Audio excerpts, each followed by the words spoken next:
Good afternoon, and welcome to Unlocking the Power of Words, a poetry primer.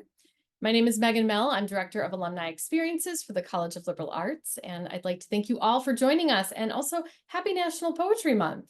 Today's event is presented by the College of Liberal Arts Alumni Book Club. This is a fully virtual book club for CLA alumni and friends. And in this online community, alumni can connect with fellow Gophers, share their thoughts in a moderated forum, and enjoy books voted on and chosen by each other. And to our book club members watching today, thank you for joining us. This event is a result of hearing from some of our book club members that there was some interest in reading poems, but a hesitancy to choose a book of poetry due to maybe being worried about not understanding it, or maybe not having read poetry since high school or college. So today we present to you a hopefully accessible introduction to the seemingly intimidating task of understanding and appreciating poetry. And for some of you, this will be more of a refresher or an introduction to a few new poems. To guide us through this Poetry 101 or 1001, if you're familiar with CLA courses, we have Associate Professor Brian Goldberg from the Department of English here at the University of Minnesota. Professor Goldberg is an internationally recognized scholar of 18th and 19th century British literature. He has been teaching classes about poetry at the university for more than 20 years, and he is the winner of the University of Minnesota's Morse Alumni Award for Distinguished Teaching and the English Department's Ruth Christie Distinguished Teaching Award. I can't think of a better teacher for today's Intro to Poetry. Professor Goldberg, welcome. Thank you, Megan, and good afternoon to everybody else. I've been asked to talk to you today about how to read poetry, and I must admit that this is a daunting task, not because reading poetry is difficult in itself, but because different poems call for different kinds of treatment. Every poem opens a different path to itself. If we expect to read poetry the way we read other kinds of written works, as though once we've learned how, meaning will flow from the page or screen and right into our brains, we might be disappointed. If we expect to cruise through the page or screen, if we expect to cruise through pages of poetry as quickly as we would cruise through a like amount of prose with the same degree of confidence and comprehension, we're very likely to be disappointed. So let's not think of reading poems the way we might think of reading a stack of magazines or even novels. Instead, let's imagine reading whatever poems come to hand or that we search out, picking up on arresting images or interesting lines along the way, and maybe only really absorbing or engaging with one poem in a dozen or in 100. In other words, what I'm going to talk about today isn't how to read poetry, but how to read some particular poem that has, for one reason or another, already gotten your attention. Either a poem that moves you, but you don't know why, or a poem that you feel you understand, but want to understand better. That's what love is. Or even a poem that puzzles you or makes you angry because it stubbornly won't tell you what it's thinking, but you can't keep away from it either. Don't plan on getting it all in one read or in one day. Poems speak best to us when we live with them for a while. And I'm going to say that in a number of different ways, and it's perhaps the key to my talk today. You can't expect to read a poem once and have it tell you everything it has to tell you. But I want to begin with the practical advice because there's plenty of it out there. And I've now moved to some typical, practical, very useful advice, and this is from the poets.org website. And I want to start here, but we won't stay here very long. The Academy of American Poets provides a list of questions it is certainly good to ask when you think about a poem for the first time. I'll mention the first 6 to get us started. Who is the speaker? Talk a lot about that this morning. What circumstances gave rise to the poem? Talk about that too. What situation is presented? Who or what is the audience? What is the tone? And what form, if any, does the poem take? And the other questions are also interesting, but I want to start at the top. Elsewhere, the Academy adds a point that I'll move up towards the top, which is that it makes sense to think hard about the title of a poem. And that's really true. Sometimes you get stuck, you're puzzled, or you're mystified, and then you remind yourself, the poem is called something, and it's called that thing for a reason. Also, everybody gives advice about this subject reminds us at some point to read the poem out loud, probably more than once. Some people start there. You'll see that advice when you pick up a poem. The first thing you do is read it out loud.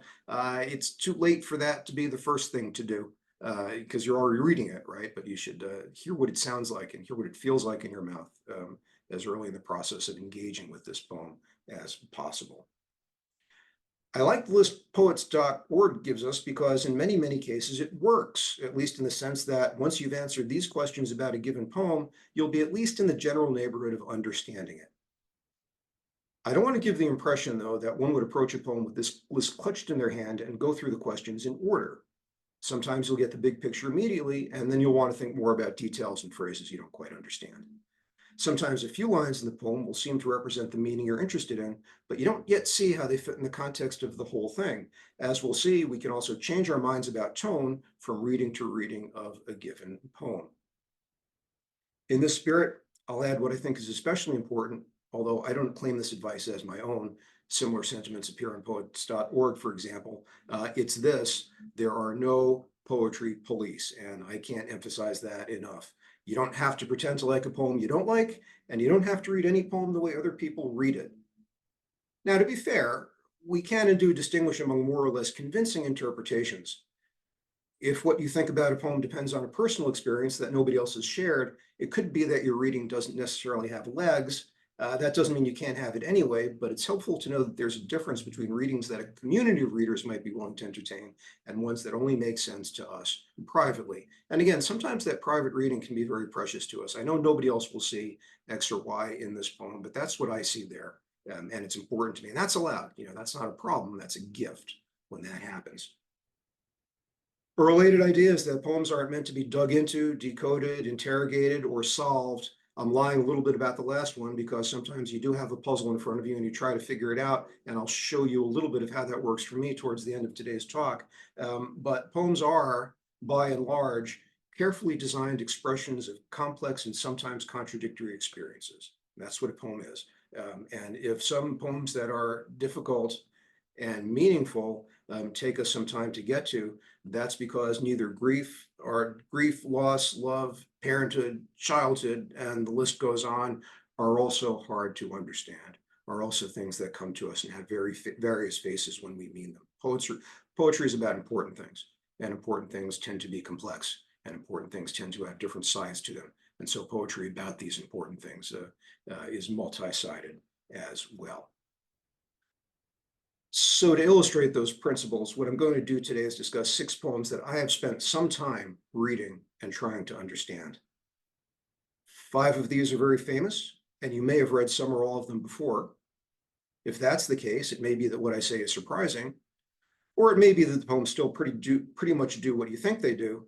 Either way is fine, but what I want to demonstrate is that even or especially poems that have been given extended attention by large groups of readers remain in some ways mysterious to us. I'll use that word a lot, and that mystery gives us our own freedom to experience and invent on our own terms. So again, something I'm after is poems that a lot of people have thought about, smart people have paid a lot of attention to them. There's been a lot of conversation around these poems, and yet there's still that element of mystery. There's still that moment where you read the poem and see one thing, I read the poem and say another thing, and again, you're not trying to crack the case. You're just trying to find out how that poem is going to speak to you. And speaking of poetry that's been widely discussed, it's true that reading is something we do alone, but understanding is often a social event, something I'll come back to again and again this morning. We understand no poem by ourselves as well as we understand ones we've read aloud, read about, discussed with other people, and perhaps even argued about. Note that this isn't the same thing as having to memorize the opinions of professional critics. When I say you talk to other people, consult with people, maybe read about a poem, that's not because somebody else is going to give you the answer. It's because that's part of the conversation that you're having with the poem. Everybody knows that poets love flowers, so I'll begin with 2 flower poems. Louise Glick's The Wild Iris, written in 1991, and William Blake's The Sick Rose from 1794. In other contexts, we might be interested in taking these poems in chronological order, right? You do the Blake first and the Blick second. But I don't want to trace out any lines of influence or developments in poetic tradition today. As much as possible, I'd like to come upon these poems as if in the wild, because that's really how you read. Nobody reads the first poem ever written first and goes from there. You kind of encounter things in the order the world presents them to you in. So first we'll do Louise Glick, and then we'll move on to Blake. And here's Glick's magnificent The Wild Iris. At the end of my suffering, there was a door. Hear me out. That which you call death, I remember. Overhead, noises, branches of the pine shifting, then nothing. The weak sun flickered over the dry surface. It is terrible to survive as consciousness buried in the dark earth. Then it was over. That which you fear, being a soul and unable to speak, ending abruptly, the stiff earth bending a little. And what I took to be birds darting in low shrubs. You who do not remember passage from the other world, I tell you I could speak again. Whatever returns from oblivion returns to find a voice. From the center of my life came a great fountain, deep blue shadows on azure seawater. And that's Glick's the wild iris. The one leap I'm going to ask us to make at the outset is to assume or understand that the title identifies the speaker of the poem. The poem gives imaginary voice to the wild iris, a perennial, as the flower reports on its experience of seasonal rebirth and connects that experience to what humans understand about mortality. If we start from there, we can see that what the iris says about its own experiences is not necessarily that comforting. The first thing I want to do with this poem, and not every poem will answer to this procedure, but this one I think does. First thing I want to do is just go stanza by stanza and see if we can't reproduce the argument that the wild iris is making about its experiences. The first stanza contains both the threat and the promise. There has been and will be suffering, but suffering ends with the presence of a door. In the second stanza, the flower insists that it is something important to tell us because human experience is, in one important respect, the same as the flower's. What we call death is for the flower dormancy, but the iris remembers its limbo state while we do not. This seems to imply that the human soul also experiences a cycle of death and rebirth. And I'll here squeeze in one of the major questions that bothers this poem. Is the iris correct that the human soul is as perennial as the flower? That is, we may be getting a story that is questionable or is not true, or that we're supposed to be skeptical about in some way. And in a way, given the terrors of the iris's description, one hopes that human experience is different from it, but yeah, I think one can't be sure. In the third stanza, the iris remembers being underground, hearing the sounds of branches and feeling the weak winter sun, before in the fourth stanza, losing sense but not consciousness, which is to say that it loses contact with everything but itself, and these are the terrors of being buried alive. The pause between the fourth and fifth stanza gives us a space to contemplate this problem before we get the good news that the flower's dormancy does come to an end. At the end of my suffering, there was a door, as we were promised at the beginning of the poem. And these lines further refine our understanding of what that dormancy was like. What we fear as humans is being a soul but being unable to speak, which turns the implications of the prior stanza around. To lose contact with the world is the reverse side of being unable to contact the world. We can't talk to it or touch it, and it doesn't contact or touch us. Then the stiff earth bends as the flower experiences its own motion as the motion of the world, and it goes on to not only sense motion, but to interpret it. A good empiricist, the iris has reason to believe the figures darting in the low shrubs are birds, but it remains cautious as it gathers its strength. And I always see this line as a vision sort of returning to the iris slowly. It sees shapes.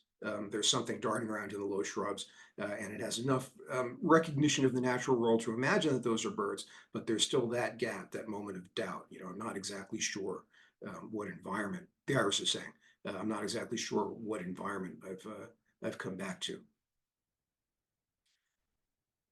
The iris's primary assumption is clarified in the second to last stanza. We are like the iris because we also undergo passage from another world. But since we don't remember this passage, the iris means to comfort us by explaining it, although in reminding us of what death and I suppose pre-birth feel like, it might have explained too much. There may be wisdom in this poem that we can't easily bear. The comforts of the iris are not for the faint of heart. In any case, we are promised that we return from oblivion to find a voice. And the final stanza emphasizes that the flower's voice is really its beauty, which the poem describes as a great fountain emerging from its center. And that is, I think, literally a description of the iris. If you look at its center, it has this coloration that comes out of it. Throughout this poem, we can pick up an undertone of urgent address. Hear me out, the flower implores, as though we might encounter a talking flower without curiosity. And how the flower is talking to us is something we'll come back around to. And I tell you, as though we're in danger of dismissing the flower's message. This prophet, the iris's pleas are especially affecting since it is speaking of last things. It's talking to us about life and death, mortality. This prophet flower has returned from the dead, and it knows things we should know, but it's also unassuming. A wild iris, after all, and not a hothouse orchid. For one reason or another, it is important to the flower that we believe its story. This is, in short, a recreation of what we might conclude if we listen to the visible voice of the flower. That is, if we pay close attention to the natural processes around us, and that's what happens when we get to the end. The voice of the flower is actually its appearance, the fact that it's beautiful. And so we might read that back around and say, this entire poem has been what we might imagine or what we might think when we look at that iris and contemplate the fact that it has been underground and now it has risen. And so in that way, we get a tough to take, but still optimistic look at what the fate of the human soul, for lack of a better word, might be. But maybe we don't. And here's where it gets interesting, because that's a fine reading of the poem, but it's not the only necessary reading of the poem. For example, as indicated a few minutes ago, the flower may be working under a mistaken assumption, since humans aren't plants. Or if we imagine this actually internal dialogue of somebody looking at iris and saying, human beings are like irises, that person might be consoling themselves under false pretenses, according to something that doesn't necessarily turn out to be true. And this is something that strikes readers of this poem quite often, the most important aspect of the poem may not be what it tries to say about the human soul, but what it says about recovery from trauma. Whatever returns from oblivion returns to find a voice, so that survival of whatever kind is terrible, but beautiful. That said, the poem's central metaphor is given to us in the title, and it gives the poem its coherence. The flower compares its experience of death to ours, whatever significance we choose to find in the comparison. We're not done with Glick, but I want to talk about a different poem, William Blake's The Sick Rose, and I'll scroll down to it.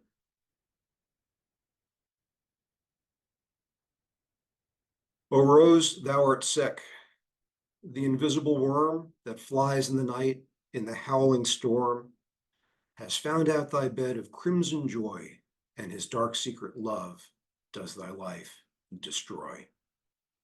This is a great poem, and it's a famous example of a poem that is concrete and abstract at the same time. We have a lot of concrete images there: roses, worms, storms, etc., etc. Bed of crimson joy and dark secret love, suddenly become metaphorical. But we do have an image that the poem delivers to us right away.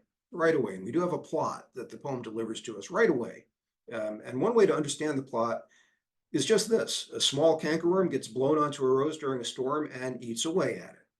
And if a given reader were to stop here, that would be fine. There are no poetry police, I can't say often enough. And as we'll see, even readers that think further through this poem draw very different conclusions about what it signifies. Still, as one famous textbook points out about this poem, the organization is so rich and the language so powerful that the rose and the worm refuse to remain merely a flower and an insect. I can read it literally, but I don't want to. Something about the poem urges me to come closer, to go further with it.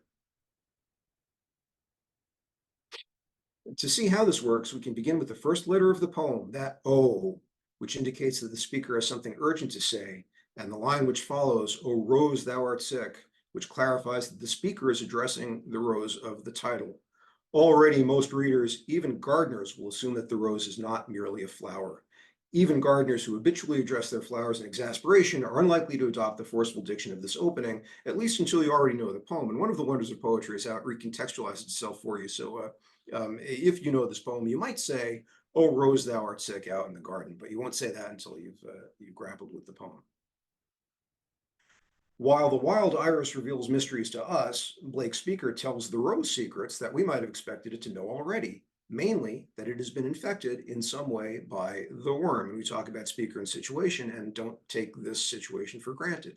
Who might the speaker be, and why is it informing the rose of something that we would think the rose would already No, if we can imagine that roses know anything.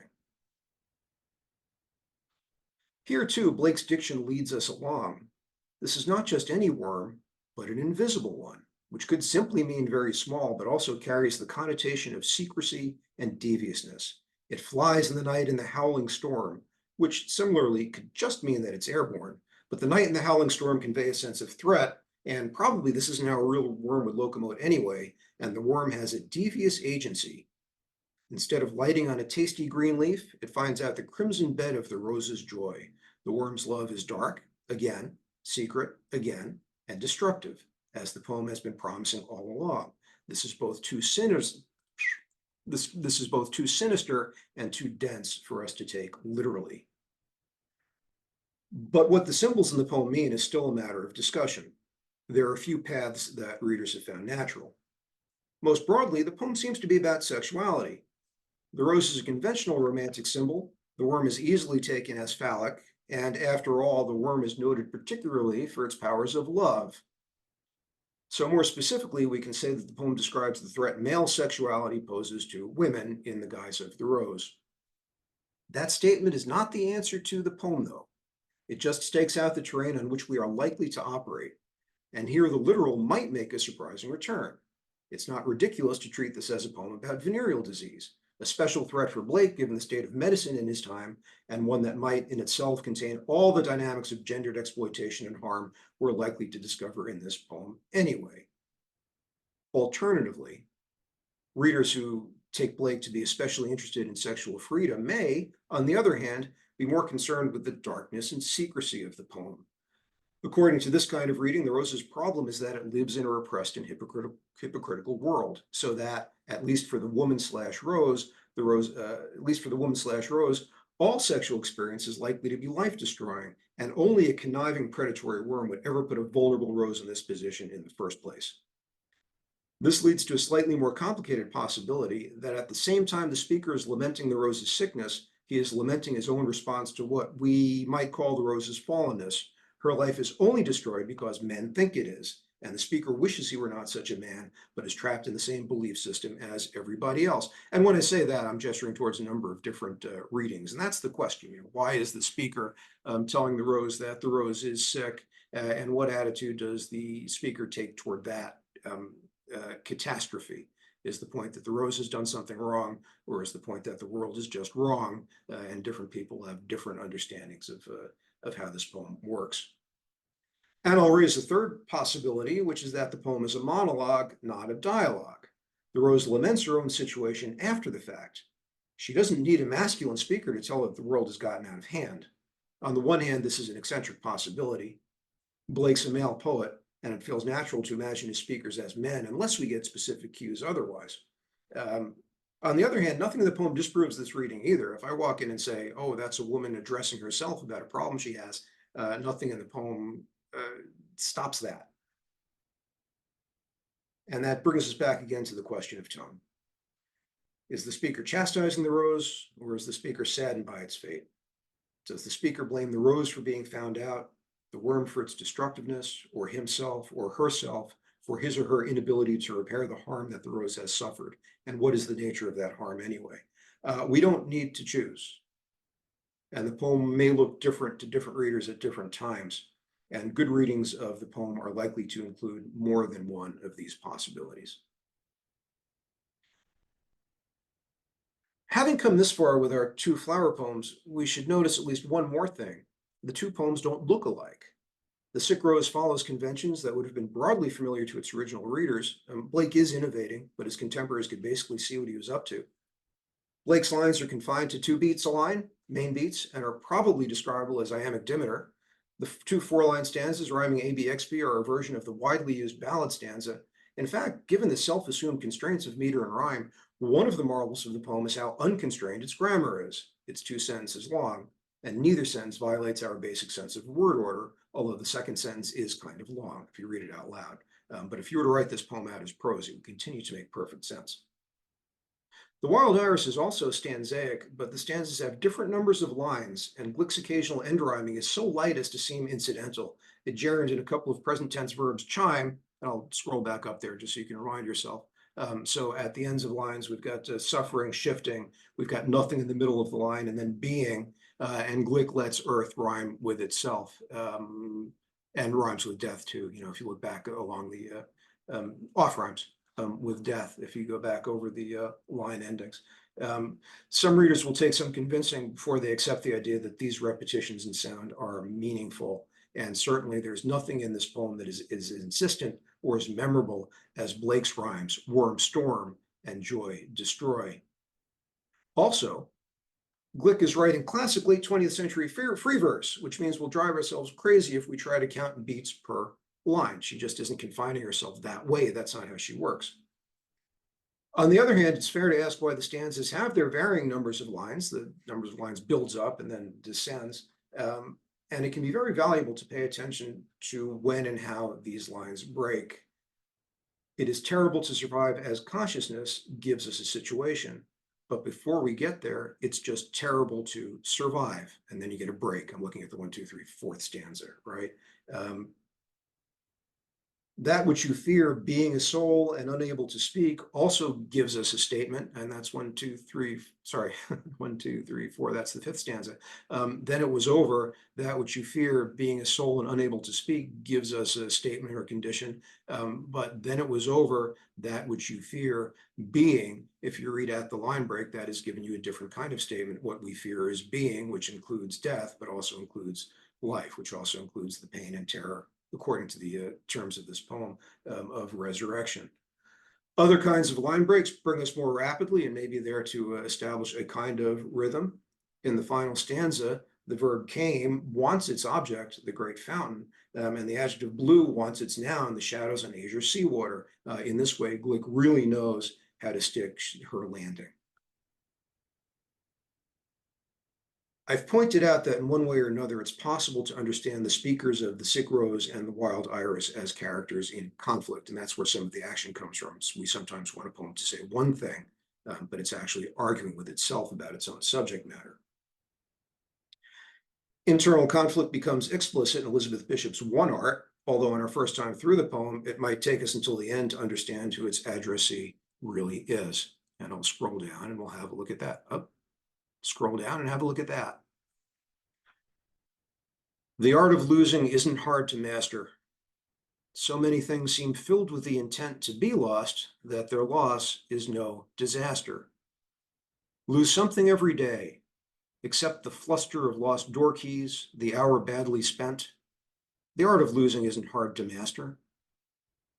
Then practice losing farther, losing faster, places and names and where it was you meant to travel. None of these will bring disaster. I lost my mother's watch. And look, my last or next to last of 3 loved houses went. The art of losing isn't hard to master. I lost 2 cities, lovely ones, and vaster, some realms I owned, 2 rivers, a continent. I missed them, but it wasn't a disaster. Even losing you, the joking voice, a gesture I love, I shan't have lied. It's evident the art of losing's not too hard to master, though it may look like, write it, like disaster. Like the wild iris, One Art presents itself as a kind of advice literature. Although Bishop's poem is, at least at the beginning, more confident and emphatic than Glick's, remember that Glick's flower speaker asks for attention under the assumption that attention can be withheld. More conventionally, Bishop's speaker comes right out and makes a case with apparent confidence that her words are going to get through. The case itself is a strange one, though. The first line of the poem will strike most readers as counterintuitive. It might not be hard to lose things, but it's hard to think of losing things as an art one might master. If anything, we'd all like to know how to improve our memories and keep track of our belongings. And what's the word art doing here? Art is something we do on purpose and with great concentration. Losing stuff is what happens when we aren't concentrating and fail in our purposes. Perhaps this is why the stanza at first tries to blame objects, not the people who lose them. And there is something familiar and even comforting in the idea that some things are filled with the intent to be lost. I think many of us have had that feeling about this or that object, something that is small, easy to forget, easy to put down in the wrong place. Door keys really are designed to be lost. At least if they're small enough to be portable and convenient, they're always going to be small enough to misplace. And broadly speaking, losing your keys is a hassle, not a disaster. Bishop may also be punting on the meaning of disaster as an ill-starred event. On one level, the poem is telling us that objects are made to be lost. On another level, it's telling us that loss isn't determined by the stars, but by our own actions. I'm going to stay on those keys for a minute because they are misleading. Bishop starts there because she's going to get beyond those keys very quickly. One way of thinking about how this one art works is to pay attention to how the poem defines losing and to what kinds of things, according to the poem, get lost. And this is where the action is. The first example is easy in a way that might mislead us. We all know how easy it is to lose door keys. But the very next phrase of the poem moves us into the world of the immaterial. An hour badly spent is also lost to us.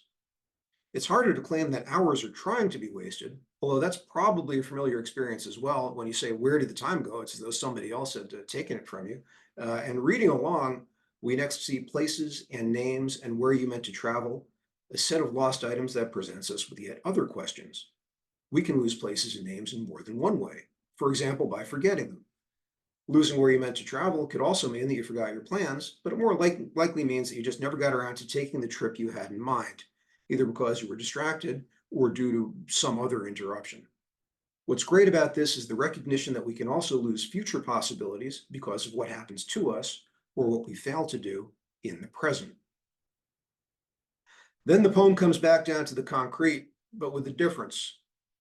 Whereas door keys are generic, the kind of thing everybody has and everybody loses track of, my mother's watch is personal, specific, and we intuit irreplaceable. And with a dizzying shift in scale, Bishop then brings us back out from the watch to a lost house, let's say lost in a fire, lost cities, realms, two rivers, a continent. The metaphor is not hard to decipher. The speaker has lost these items in the sense that she has left them or been forced to leave them. What has really happened, presumably, is that the speaker has moved around. And a legalistic reader might protest that the realms have lost the speaker and not the other way around. We understand, though, that however voluntary or involuntary the speaker's moves have been, they feel like a sacrifice after the fact. And anybody who's moved around a lot knows what that feeling is. On the one hand, you did it because you decided to do it. On the other hand, there are all these circumstances that kind of shaped and contextualized your actions, so that sometimes freely made decisions don't feel freely made, even though we have to admit finally that they are. The difference between losing something and just no longer having it has to involve the experience of helplessness, which is an emotion that might carry us through from the keys all the way up through the vast realms. I didn't mean to and never wanted to incur this loss, although in some cases, as I've said, there is an uneasy sense of both responsibility and inevitability. And we come back to the beginning, those keys did not just get up and walk away. They were not really filled with the intent to be lost. You lost them. I've held off talking about the final loss of the poem because I want to look at another element of how the poem develops. As we've noted, the first three stanzas present themselves as advice. Following the unexpected suggestion that losing is an art one might try to master, we get some details about what this mastery might involve. Like all arts, losing requires repetition. Lose something every day. In lines that many readers take as thematic, and for good reason, we're also taught that losing requires acceptance. This is going to happen, and so we have to accept it. Finally, notice how volitional and physical losing becomes in the third stanza of the six. Nobody goes farther and faster by mistake. The discipline of losing has become strenuous. It's good exercise. Now in stanza 4, we get the first person pronoun. Our speaker is going to give us examples from her own life. Look how well I've handled these losses, she seems to say, and so can you. So far, so good, until we get to the final stanza. Even losing you, the joking voice, a gesture I love, I shan't have lied. It's evident the art of losing is not too hard to master, though it may look like, write it, like disaster. The final stanza introduces a second person addressee, the you the speaker loses or stands to lose. One way of reading this is that we've been put in the position of the real addressee of the poem, which has been aimed at this you all along. We need to add a further complication, which comes in the parentheses at the end of the stanza. Even losing you, the speaker says, I won't have lied. That is, the art of losing is not too hard to master, even when the loss is the most painful kind imaginable. but she can't get this sentiment down on paper without urging herself on. Write it, she has to tell herself, and the situation finally becomes clear to us as readers. The speaker is trying to convince herself that the art of losing isn't hard to master because she's consoling herself for the loss of the you, but she doesn't quite believe her own advice, and it takes one last act of will to get her to commit to it. While reading this poem, we've also been, in imagination, privy to the writing of the poem, which we only find out at the end. The speaker is talking to the imagined you in her head, while also talking to herself about how to cope with loss. Poetry is overheard, we say, and that seems to be true at least in this poem and perhaps in The Sick Rose. A private conversation is going on, or possibly a conversation of the self with the self, and we're privy to it from outside, even though it also feels deeply familiar and intimate to us. Since we've been tracking definitions of loss in this poem, we have to ask what it means for the speaker to lose the person she loves. Some readers will suppose that the loss involved here is the death of a loved one, while others may speculate that this is about the end of a romantic relationship. It's fair at this point to decide not to decide. Since the poem has combined so many different types of loss already, we probably don't need to make a hard and fast decision about this one. What's interesting here is that even though we happen to have detailed biographical knowledge about the genesis of the poem, it remains open to interpretation. This is the idea that will shape the last stages of my talk today. Even when the poet tells us what's going on, or even when we know what's going on, there's always something that requires thought, interpretation. There's always something that requires, there's always something that's mysterious. In fact, the original inspiration for the poem was the apparent end of the relationship between Bishop and her partner, Alice Methvessel. So we have that biographical context. She's writing about a relationship that she thinks is coming to an end. Yet we also know that as Bishop revised the poem, the specific details that identified Methvessel physically got left behind. And what Bishop finally settled on, as we have here, is open-ended suggestive, leaving us free to contemplate loss in all its forms. Even if Bishop sat down to write a poem about a failed love affair, what she's given us is a poem about loss in general.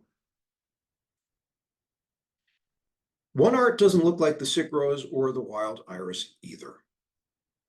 In fact, Bishop is writing a villanelle, a complex poetic form that requires both rhyming, the stanzas rhyme A, B, A, and the repetition of 2 refrain lines. The art of losing isn't hard to master, and the disaster line, which I'll talk about. Bishop takes some liberties with her second line.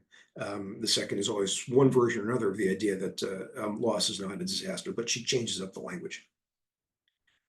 We commonly say of the villanelle that it's a neurotic form, since it always has to return not just to the same sounds as in poems that rhyme, but to the same words and ideas.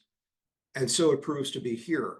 The speaker keeps repeating to herself that the art of losing can be mastered, and that losing isn't a disaster, in the hopes that one of these times around, she'll finally be able to convince herself. The art of losing then becomes the art of mourning, whether of a love or of a loved one.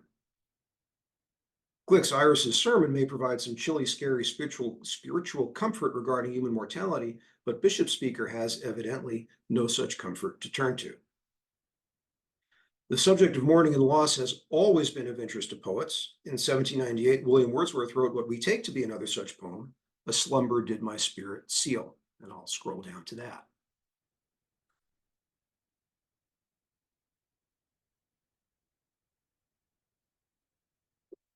Here's the poem. A slumber did my spirit seal. I had no human fears. She seemed a thing that could not feel the touch of earthly years. No motion has she now, no force. She neither hears nor sees. Rolled round in earth's diurnal course with rocks and stones and trees. I'll begin with a traditional understanding of the poem's basics. The poet has had his spirit sealed, whatever that means, and she, a separate character whom we'll call Lucy, is now dead. We'll note that the tense of the poem shifts from the first stanza to the second. A slumber sealed his spirit then. She has no motion or force now.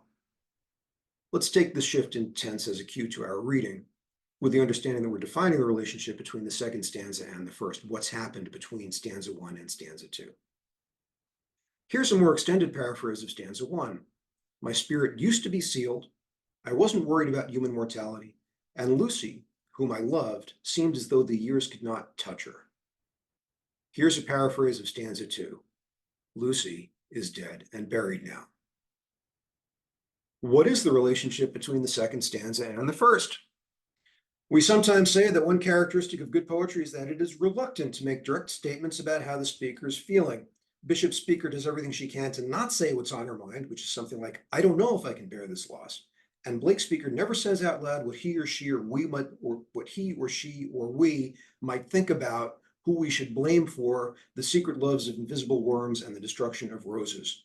Wordsworth produces yet another such remarkable absence. All we get, and frankly, all we need, is the tragic juxtaposition of his earlier, safely sealed up way of living in the world with the facts of what has happened afterwards. Readers who try to articulate what is implied by the space between the two stanzas may draw any number of conclusions. A fair inference is that the speaker's mourning is so deep, it cannot be put into words. That's who I was then. I just can't tell you who I am now. Other readers might want to imagine a third stanza in which the state of the speaker's unsealed soul, now prey to human fears, is described. I was blissfully ignorant before, now I'm a nervous wreck, or something of that nature. But that's not exactly how human emotion works. We process loss over time, and loss may mean differently at different times. We perhaps get a glimpse of the speaker's mourning in his description of Lucy, who is not in heaven. She seemed a thing in the first stanza, but she really is a thing now, incapable of independent motion and indistinguishable as a body from rocks and stones and trees. This is a kind of peace, particularly if we compare it to whatever we might imagine about the now unsealed speaker's state of mind, right? In some ways, it's better to be dead and an object than it is to be alive and confronted with the facts of mortality. But it's forgivable to also find something grotesque in the image of Lucy rolling around the Earth's axis in an inanimate state. Or it might be that that's the point. The speaker emphasizes the physical realities of death to himself as part of his mourning process. He's making himself face the facts. But at the same time, it's also possible to find this calming image about Lucy's literal oneness with nature. And expert readers have bloody fights about tonal questions all the time. That is, we can read that second stanza as being a peaceful image, or we can read it as a grotesque image, and there's no way of deciding between the two. That's just, that's intuitive, right? You know, that's how you feel as a reader. And you can change your mind about that. You can read this poem one year and feel one way about it and feel another way at a later time. I've introduced the name Lucy because traditionally we understand this as one of a group of poems Wordsworth wrote about someone named Lucy, not easily identified biographically, who dies at a young age and is mourned in various ways by the speaker. It's worthwhile to note that this identification is partially dependent on decisions made by later editors. Wordsworth himself never published these poems together or claimed they were a set. All of them but Slumber do name Lucy, and this poem doesn't. And A Slumber Did My Spirit Seal has always seemed to fit in with the Lucy poems because of its theme. Wordsworth's friend Coleridge at least readily took the poem to be about the death of the first stanza's she. And I'm raising this point of bibliographical minutiae because if we did not have the morning reading to guide us, I started there. But if we didn't start there, we might draw very different conclusions about what the poem means. Look again at the first stanza. What if she refers to the speaker's spirit and not to some character who is otherwise unnamed? Now it is the speaker's spirit who could not feel the touch of human fears, or so it seems. Now it is the speaker's spirit who has subsequently come to have no motion or force and is getting rolled around, a still point on the surface of the earth. This reading raises different questions, but the language we've discussed hasn't changed. If the spirit is the she of the poem, it, not Lucy, is now one with nature, and this oneness is described in rigorous physical terms. Is the spirit's final state peaceful, or is it alienated and bizarre? In the name of full disclosure, I'll report the consensus still treats this as a Lucy poem, and I tend to also. That is, we treat this as a poem of mourning, not a poem about the state of the poet's soul. But there's nothing foolish about the alternative view. As we say in the trade, the fact that some readings don't make sense doesn't mean that only one reading can make sense. Taking ownership of an idiosyncratic reading can be freeing, and you also have to live with poems for a while. As I've said before today, the reading that makes sense when you happen upon it the first time through might or might not wear well over time. The ambiguity I've noted in A Slumber Did My Spirit Seal depends on a single pronoun. She is Lucy if we believe Victorian editors, She is either Lucy or maybe somebody else who has died if we believe Coleridge, or she is the speaker's spirit if we go by what grammar and syntax might suggest in other contexts. It's hard to imagine wishing this poem were different, even if the version we have is hard to master. Other poets take other kinds of license with language, such as Gwendolyn Brooks, who in We Real Cool gives us a lyric that is both transparent, nobody's confused about what this poem means, and yet it's also puzzling. And here is We Real Cool. The Pool Players, 7 at the Golden Shovel. We real cool, we left school, we lurk late, we strike straight, we sing sin, we thin gin, we jazz June, we die soon. This is a famous poem, and most people who come to it get the gist right away. The 7 young men at the Golden Shovel feel hopeless about their own condition. They're playing pool instead of being in school because they recognize that they'll die soon, which probably doesn't mean that they will literally die, but that their human potential has been diminished by circumstances. They're going to hit that ceiling very quickly. This is one case where we know something about the composition of the poem and the poet's intentions because Brooks has told us. And what she says matches up pretty well with what we see in the poem. I do want to take a look at some of the details, though, keeping in mind that even when the poet has told us what she means, we still have plenty of scope for thought and play. So I'll scroll down to some of the comments that Brooks has made about this poem. And here she is explaining something about it. The 7 pool players are supposedly dropouts, or at least they're in the pool room when they should possibly be at school, since they're probably young enough, or at least those I saw were when I looked in a pool room, and the ellipses are her thinking about her answer. First of all, let me tell you how that's supposed to be said, because there's a reason why I said it out as I did. These are people who are essentially saying Kilroy is here. We are. But they're a little uncertain of the strength of their identity. And then she read the poem. The we, you're supposed to stop after the we and think about their validity. And of course, there's no way for you to tell whether it should be said softly or not, I suppose. But I say it rather softly because I want to represent their basic uncertainty, which they don't bother to question every day, of course. And the questioner says, are you saying that the form of this poem then was determined by the colloquial rhythm you were trying to catch? And she answers, no, it was determined by my feelings about these boys, these young men. Brooks explained on more than one occasion that she was inspired to write this poem when she walked by a pool hall and saw something like the scene depicted here. But even this seemingly straightforward tale of inspiration turns out, as we see, to raise questions as well as to provide answers. It may seem that Brooks is simply recording a city scene, but as she explains, she doesn't exactly know what she has seen. The characters in the poem are supposedly dropouts because their models were probably young enough that they should have been in school. Neither the poet nor the reader have any firsthand intimate information about these characters. So there are layers of uncertainty between what Brooks initially witnessed, what she describes in the poem, and what we can know. The poet also understands that her intentions will not necessarily be transparent and are not binding. She wants the end of line we's to be read softly to indicate the uncertainty of the pool players, but there's no way for a given reader to be able to tell that. And as she suggests, one might well find other dramatic renditions that bring out different meanings in the poem. And her language in the interview is nice because she goes from what you're supposed to do to what you may or may not do. Here's what I meant, but I know that once I've published the poem, other people are going to do other things with it. Because we have such a suggestive example of a poet reflecting on her own process, I want to look at this interview for another minute. And this entire interview is worth reading on its merits. The interviewer remains interested in the idea that the poem is designed to capture reality literally, and he speculates that the strange language of the poem, which we'll get to in a second, is based on the colloquial rhythms of the young men in the pool hall. Brooks reiterates that her poem is an act of imagination, not journalism. The form was determined by her feeling about these boys, about these young men, not their actual speech patterns. Between the subject of the poem and the poem itself stands the poet, whose job is to imagine and represent the basic uncertainty of the 7 pool players. To do so, she invents her own language rules. This isn't journalism, this is something else. The 7 in the pool hall come to us collectively, we. In reality, these words would never be recited chorally by these characters, but in some part of our mind, we hear it that way.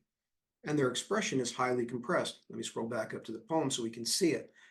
Every sentence includes a subject, we, plus 2 other words, a verb and either an adverb or a noun.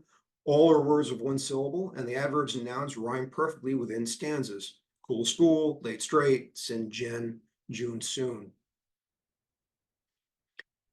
How Brooks feels about her characters is that despite their separation from formal schooling, their mode of expression would be precise, economical, for lack of a better word, poetic. Despite or because of their brevity, the lines are remarkably meaningful. Honestly, try this at home. Take Brooks's rules and try to write something that expresses the way this poem expresses. It's magnificent. Um, Despite or because of their brevity, the lines are remarkably meaningful and they become gradually more challenging.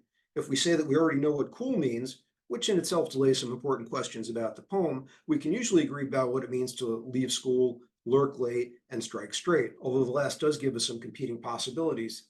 That is, they're either talking about striking straight and pool, they're talking about violence, or they're expressing both, which is probably the richest answer.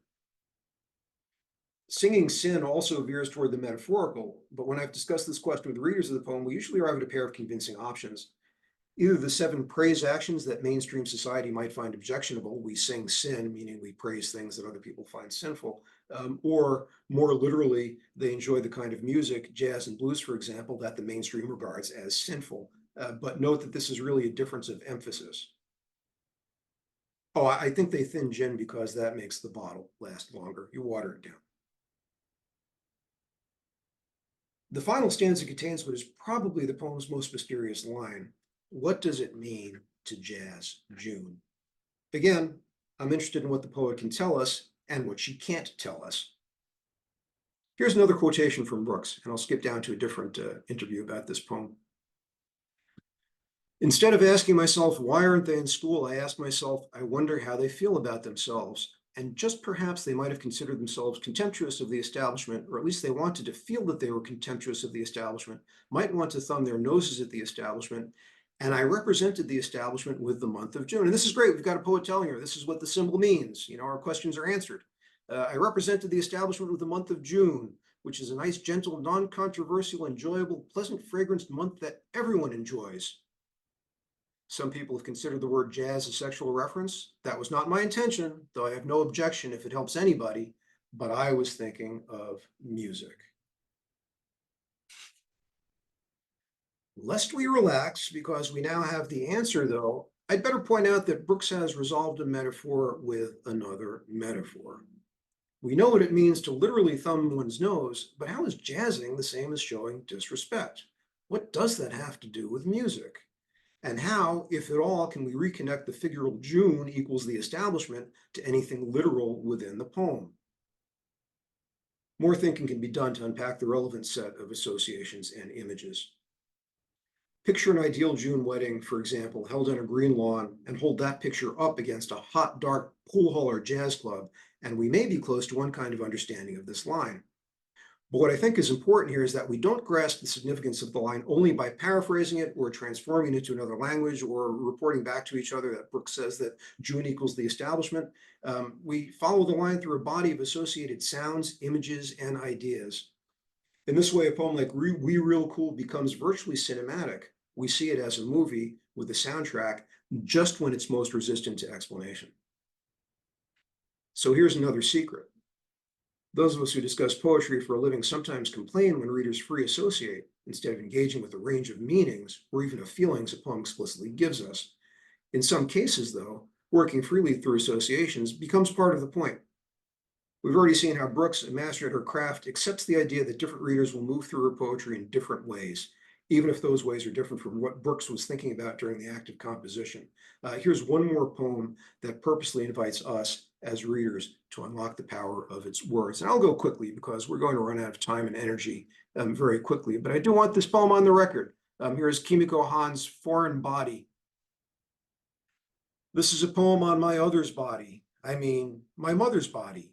I mean, the one who saved her braid of blue-black hair in a drawer when I was little, meaning one I could lean against, not in resistance.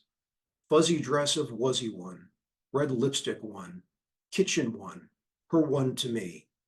Badger, badger, or so I heard. The one body I write on, like Daddy's blank studio wall with my colored pencils. About seeing her skin as she bathed in the afternoon. Was I 5? It was summer. Then today's winter, where again I call that bath to mind. I cannot leave her body alone, which is how I found mother in the bath, escaping the heat of a 1950s house, father on the ladder with a blowtorch to scrape the paint off the outside. Badger, badger. The sun in the suburbs simmered in the tar roof over our rooms in the town where only wasps lived, inside paper cells beneath eaves and roots. And they hurt very much, the wasps. Now I am 60, sweet as dried papaya, my hair a bit tarnished, my inmost null. Memory is failing away as if an image shattered to shards then recollected for a kaleidoscope. Memory is failing away as if an image shattered to shards then recollected for a kaleidoscope. I click the pieces into sharp arrangements. Grouse, crow, craven.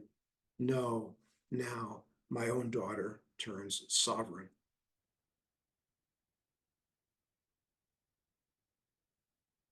There's much we can say about this poem, but in the interests of time, I do for one last time want to let the poet speak for herself. Here is Han telling us what her poetic practices are. Both English and Japanese traditions have influenced my sensibility, not just for the jazziness of play, but more because I love how multiple meanings can give way to a bit of unconscious material. Such changeability can make for productive ambiguity. A simple word becomes a portal out of its dictionary definitions and out of logical sense. Such usage resists easy context and linear thinking. So that's one thing she is inviting us to do. You can follow the associations because that's how this poem works. Words don't mean one thing. They mean numerous things that branch out and may sometimes be mutually exclusive. Here's the other thing. Of all the mysteries that this poem contains, the one that bothered me the most the first time I read it was that I couldn't figure out what the badger refrain meant, although I did recognize, let's get it back up there. I did recognize that that was something the girl had heard or misheard and later on had finally come to understand. But I didn't know what badger meant. And what we find out is in a subsequent revision of this poem, the revision that appears in the book that she published, it is more explicit that badger is a misremembering of bad girl, bad girl. And she talks about this ending with an interviewer, and she explains it. And then she says something I think, all poets come to this point at one point or another, but it's wonderful to have it here this afternoon. Well, the mother, Han says, the repetition of mother and then the relationship, then coming to realize that badger was bad girl, and badger in all kinds of senses, right? A fuzzy animal, a nag, a constructive animal. Badger means everything, that badger can mean. But in that realization, feeling empowered, I guess. And then in the middle of this conversation about her poetry, Han shrugs and says, I'm not necessarily the most reliable person to speak about my own poems, even when the poet is telling us what they think they are up to. Comes that point in the creative act where the work comes to the reader. The writer has done their job. They've unlocked the words. Last words on this. So I was interested in that Badger poem, and we see that there is a subsequent revision of this poem that makes it clearer. And we see that there are interviews in which Han says a little bit more about what that ending or what that Badger refrain is supposed to mean. And I want to take a step back, and this is the conclusion of my comments. We have a lot of evidence to consider when we're trying to figure out the meaning of the Badger refrain. As I've said, we have two versions. We have the poet's own comments, and we have her general theory of punning. Our recognition that words in Han's poetry are supposed to mean multiple things at once. And all this material is illuminating. It would be fair to wonder, though, where we would be without all the supplemental material. What if I just couldn't figure out what Badger meant and nobody came along to tell me? Does this poem fail to speak for itself? Is it a problem that reasonable readers might be inspired to look outside of it for clues to its meaning? Should we be worried that Han herself is non-committal about the meanings of individual endings? In fact, when she's talking about that poem to her interviewer, she admits that she doesn't remember how the first version went. She has to be reminded. In my opinion, none of this is a problem, because our quest was never a quest for mastery. What we have here is another example of how we don't read a poem just once, and we don't stare at something we don't understand, brow furrowed, waiting for it to surrender or confess and getting angry when it doesn't. We can live with it, and we can talk about it, and we can read around. There's nothing wrong with being curious and finding things out about a poem if we like it. And in the end, we can take a breath and we can remember that what we've been doing all the time is indulging in what Han herself has called the very vital jazziness of play. Thank you. Thank you, Professor Goldberg. That was fantastic. Appreciate you walking us through all those poems and giving us a lot to think about. We are now going to turn to the Q&A portion of the afternoon.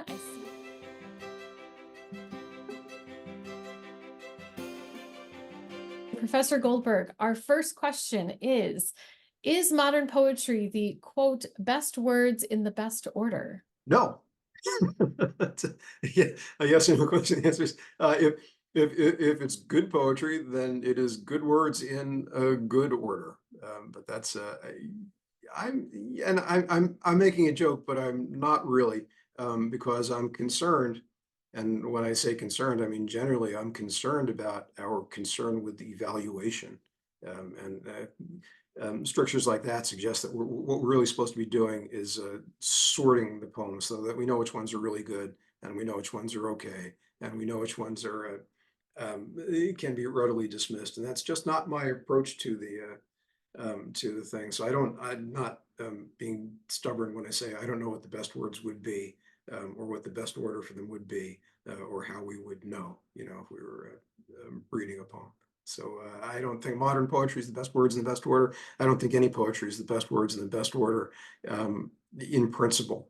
In practice, I don't know how you could put the words "in a slumber did my spirit seal" in a better order than they're already in. What contemporary poets or modern poets are you reading right now? Oh, well, right now I'm reading.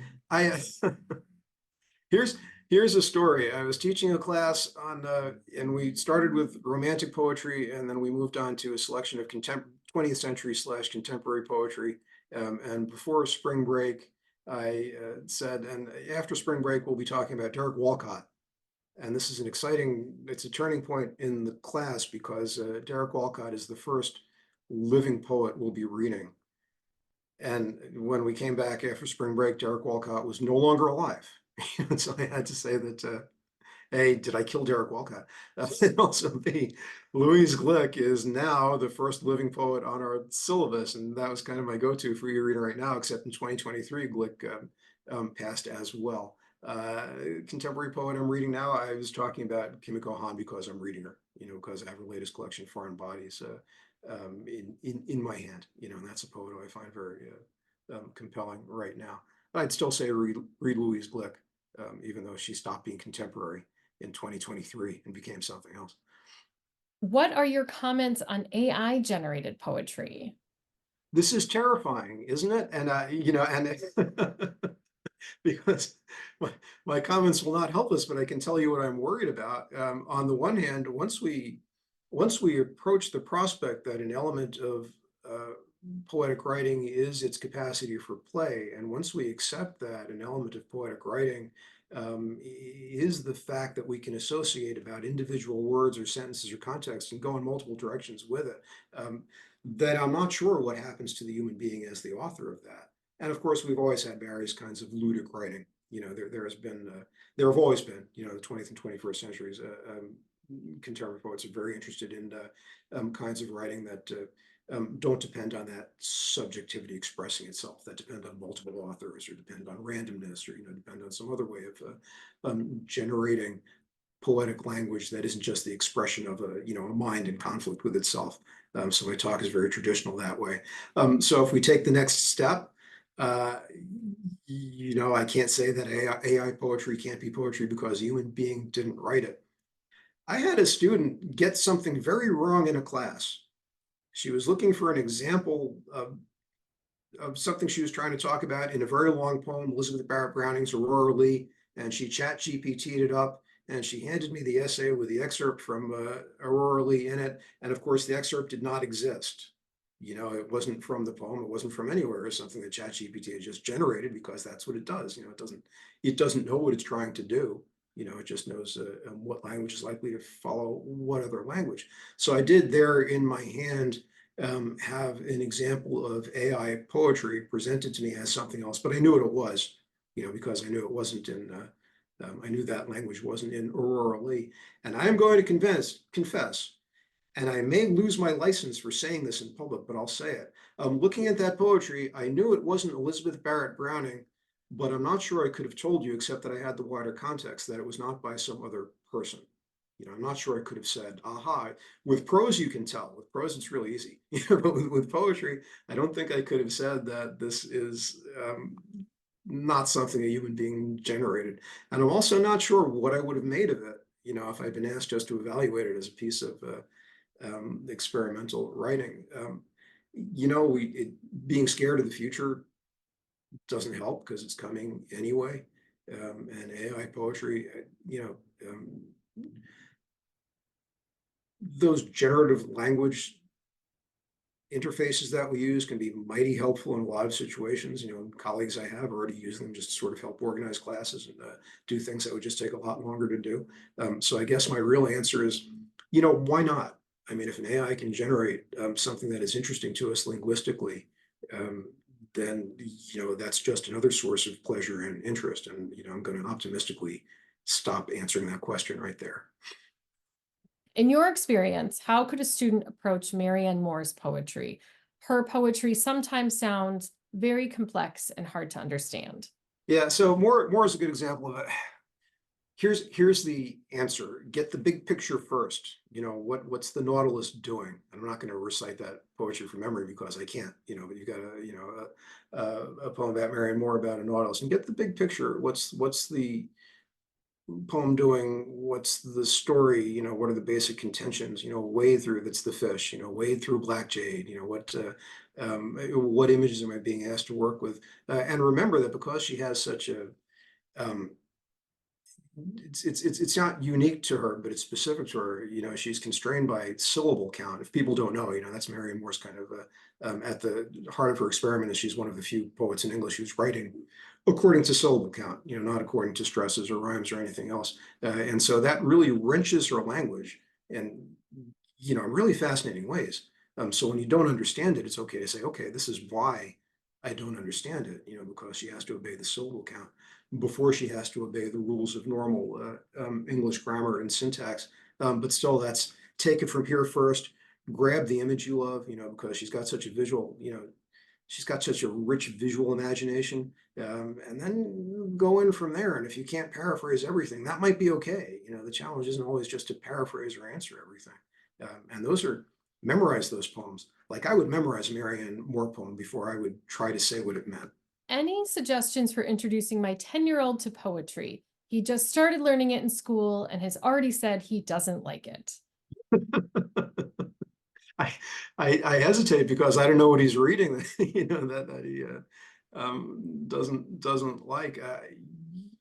Gwendolyn Brooks is always popular with kids, and so and not just the "We Real Cool" poem, and so that's one place to start. It depends on, why does he have to be interested in poetry?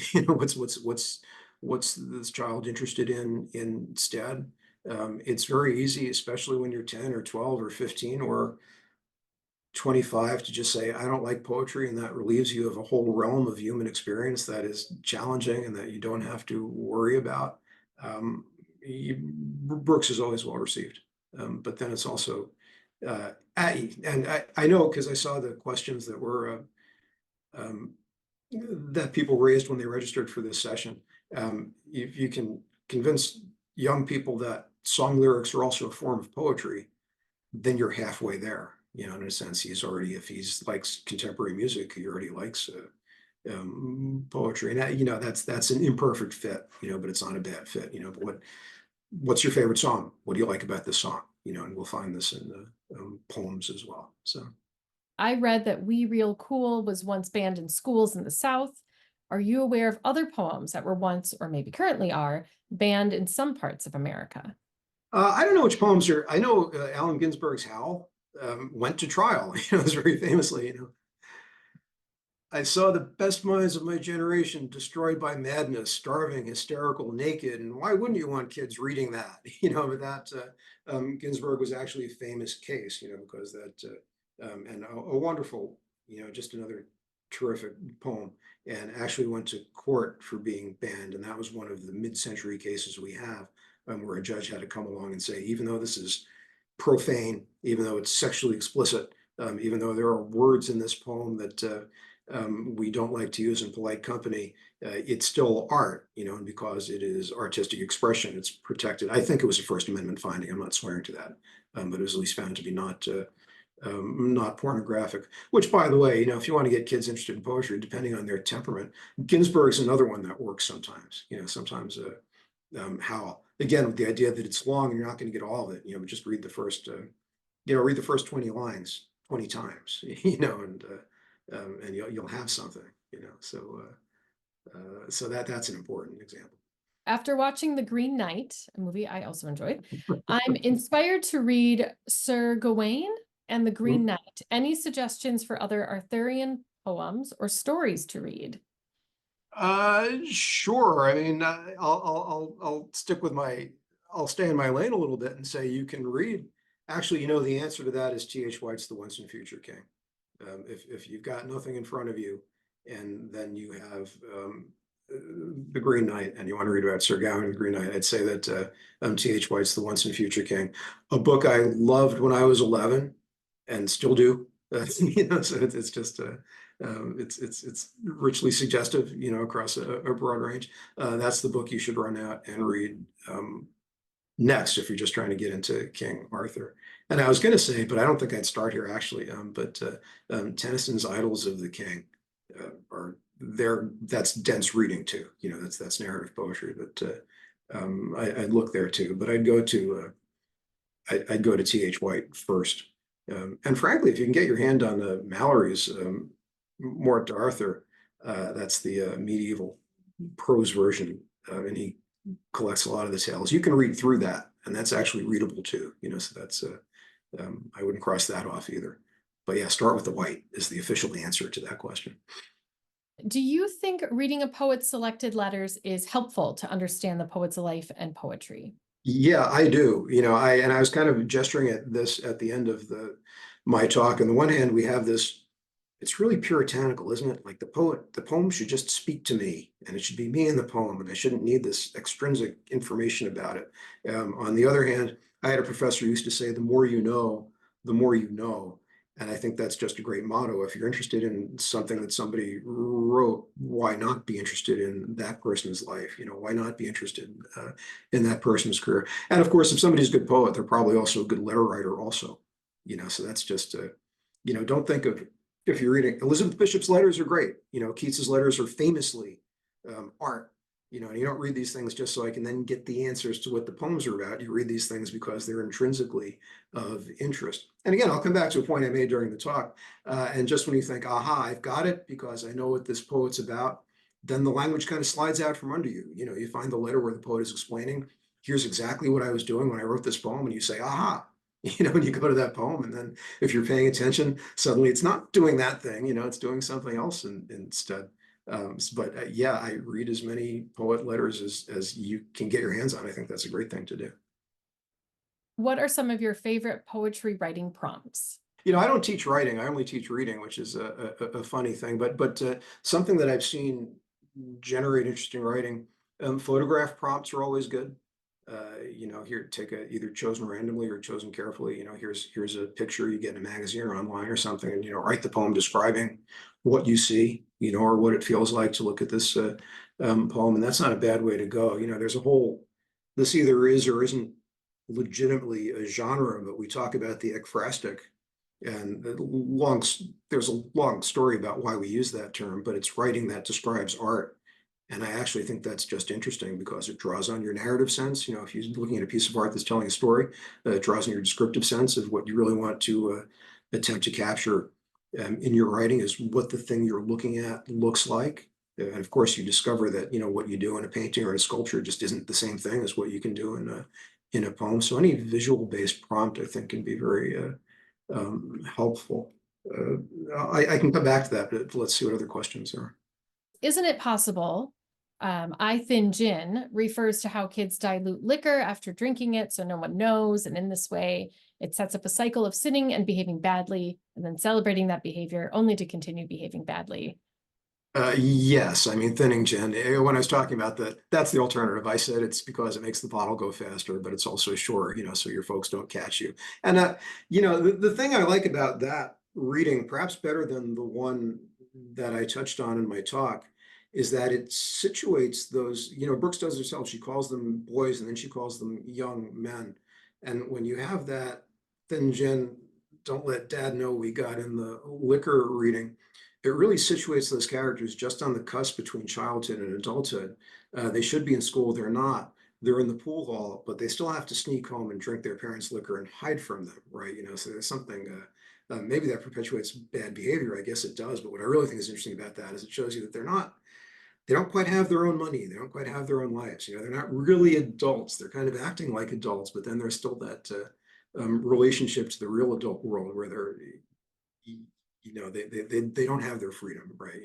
They're still kids in that way. So I think that really brings a lot out of the poem if we look at it that way. What do you think of Ashbery's work? It gives me a headache sometimes, but Ashbery and I, like most people, Ashbery is one of those poets who only makes sense to me if I arm myself with a lot of context. Now, if I were to give somebody the standard advice, I would say, well, just go with the images, go with the words, go with the associations, as we've been talking about. But Ashbery is he so much has in mind, contemporary or for his time, 20th century art. He has so much in mind, so much of what he has in mind has to do with contemporary experiments and playful poetry and in different ways of representing that really is a poet where you need the class. I don't mean you need to sit in class that somebody teaches you, but that like you need to know who Joseph Cornell is. You need to know what those images look like before you know why Ashbery is doing what he's doing. Self-portrait is great. Self-portrait is it a convex mirror or a concave one? I should know. But self-portrait is as close as Ashbery gets to what I would think of as a romantic poem. That's as close as I think he gets to a poem that you just can comfortably read. But he is challenging, in very specific ways. So. Can you explain more about the different types of meters in poetry? I can do it in 2 minutes, or I can, it'll take a year and we still won't get there. That also is one of those things where it's really helpful to come in with a sense of what a poet's contemporaries might have expected. So if we're reading Wordsworth or reading Blake, we're pretty confident that readers of that poetry expect them to pattern their writing according to a successive number of beats and offbeats, and usually we can name it. So we did a slumber did my spirit seal, and that's just all iambics, right? Ba-bump, ba-bump, ba-bump, ba-bump, ba-bump. And I'm not going to call it up, but you can hear it. The short version of that question is, and this is cheating, but it's not, if you want to, and I'm not sure this is the question, but I'll start here. You can kind of count syllables and divide by two. And a lot of times that just tells you, is this poet controlling their writing metrically or not. Now that can betray you. So Marianne Moore is counting syllables, but she's not counting stresses, right? She's simply counting syllables. It doesn't matter where the emphasis goes. That's what makes her writing so unusual.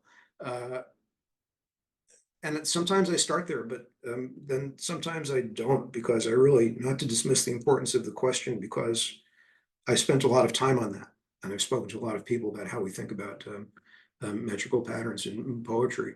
But that is one place where I would say it's time to read it out loud. It's time to hear it for yourself.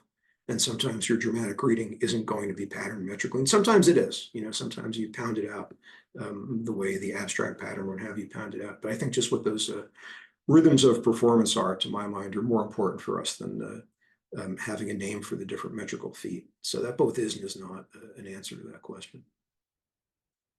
Would you please give a piece of advice to those aspiring to become poets? There's an official answer to this question. The piece of advice is read. That's the Billy Collins, former poet laureate, said this, and I think every other single person who's been asked that question has given the same answer to it. Read as much as you can, read as widely as you can. Don't confine your reading to the contemporary.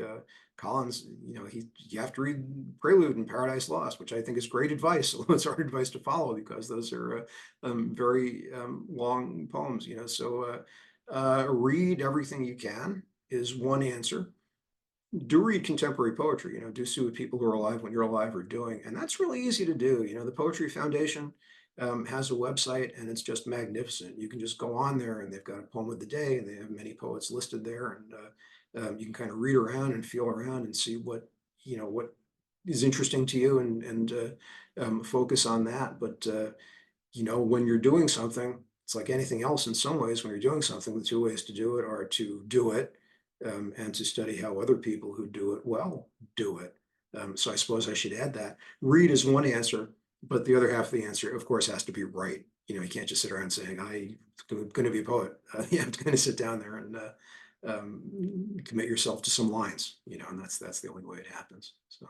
That's excellent advice. Well, thank you so much, Professor Goldberg. To all of our audience members, we've come to the end of our crash course on poetry. So thank you, Professor Goldberg, for sharing with us. Thank you. No, thank you. It's been a pleasure. Yes, I hope we're all leaving with new ways to approach poetry. Thank you to our alumni and friends who joined us.